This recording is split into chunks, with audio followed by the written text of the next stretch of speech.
Hello, everybody. Charlie Gipple here with Retirement Academy. What is target premium? That's what I want to talk about today. On universal life insurance, you have this thing called target premium. You do not get paid the same on the premium that is target premium as you do the excess premium above target, right? Why is that? We're going to talk about that. Now, a common question that I get is, okay, with this IUL policy, Charlie, how is it that we can make sure the policy lasts forever? Do we run it at target? Because that's what target's about, right? Is, hey, if you run it at this particular level of premium, then the policy will last forever, or it's expected to last forever. That has nothing to do with target premium. I believe back when universal life insurance was created, it had more to do with, yes, this is what should make the policy sustainable.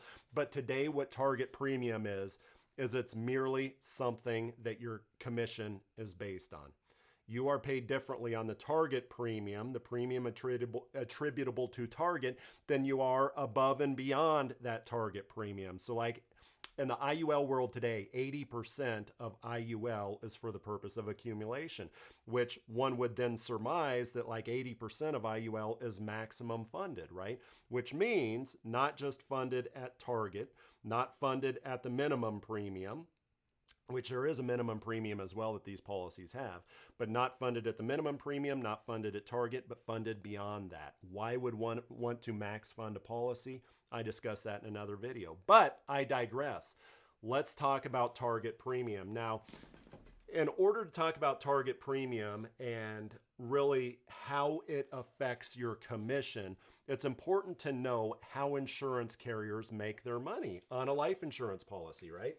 So first of all, as I've discussed in other videos, here you have the death benefit and here you have the cash value over time. And that cash value obviously is partially a function of how much money you put into that policy, right?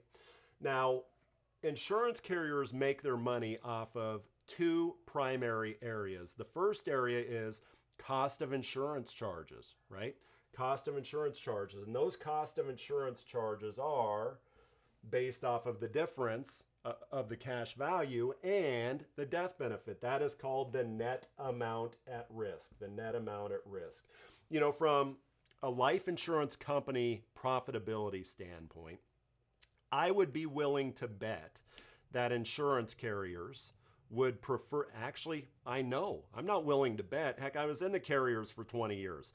I'm not willing to bet. I will say that insurance carriers would all be more profitable if everybody took a universal life insurance policy and if they just minimally funded it, right? Because why is that? That's because the cost of insurance charges are based off the difference between the cash value and the death benefit. So the cost of insurance charges based off the net amount at risk is one way insurance carriers make money. Another way that insurance carriers make money is off of the spread, meaning they take the client's money and they invest it in their general account, and those general account assets, they give the insurance carrier a return, right? So when you think about it, it's kind of a counterbalance, right? If the insurance company is given very little money, then they're going to make very little spread or investment income, right? But the counterbalance is that insurance companies are able to make a lot of money by charging the client higher cost of insurance charges. Now, in today's day and age, carriers are making more of their money off this than what they are their investment spreads, right? Why is that? Because of low interest rates. Now, that brings us to target premium.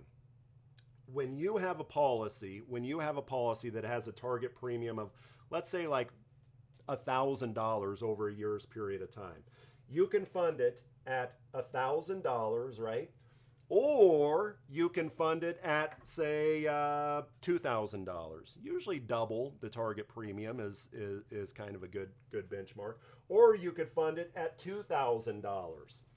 So $1,000 target, or if you maximum fund it at 2,000, two times target, two times target right there. What does that do to the insurance carrier's profitability, at least when it comes to cost of insurance charges? Well, obviously, they're able to charge more off that gap funded at target than they are that gap funded at above target, right? So this is why this is why it even exists. First of all target commission is it's how your commission is calculated. And it usually looks something like, hey, you get paid 90% or 80% or 85 or maybe 100% of the premium going in up to target. But then the excess above and beyond target, maybe you get paid like 2% or 2.5% or something like that. Why is that? Why is there different commission treatment, target and down versus target and above, or versus above target? That excess commission is treated differently than the target because what I just talked about here, right? If everybody were to maximum fund their life insurance policies, and if the insurance carrier were to pay 80% or 90 or 100% on all of that premium going in, that would be crazy. If they did not differentiate between excess premium and the target premium, then what you would have is carriers that just really are not profitable in an already slim environment. In other words, when you minimally fund a contract, the carriers are able to make more money.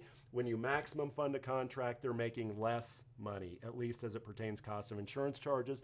And therefore, that is why the amount above and beyond target premium that the client pays, well, it's treated differently than target. And by the way, a lot of people say, well, if you're max funding a policy and if target is usually 40 to 50% of that, only 40 to 50% of that, then, that's kind of a ripoff, right? I mean, because after all, whole life insurance doesn't differentiate between target premium or just normal premium. It's just all, say, 80% of whatever the premium going in is. That statement is correct, but it's also false, because what happens when people want to maximum fund a whole life insurance policy is they usually add a paid up additions rider, which is usually to the tune of like 60% of the premium going in. And by the way, isn't that miraculous? Isn't that a coincidence that 60% of those paid up, that is the paid up additions rider chunk on whole life policy, that too is usually paid out at, say, like a 2 or 3% commission rate.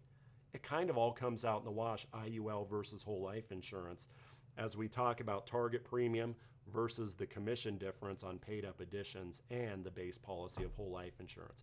Hope that makes sense. If you take anything away from this, number one, take away that just because a client puts in $1,000 a year and your commission level is 90%, for example, pay attention to the target. It doesn't mean that you're going to be paid 90% of $900 on all of that premium, unless all that premium is target. The second thing is all target is. All that it is it's just a calculation for your commission. It applies to nothing else. Thank you and have a good day.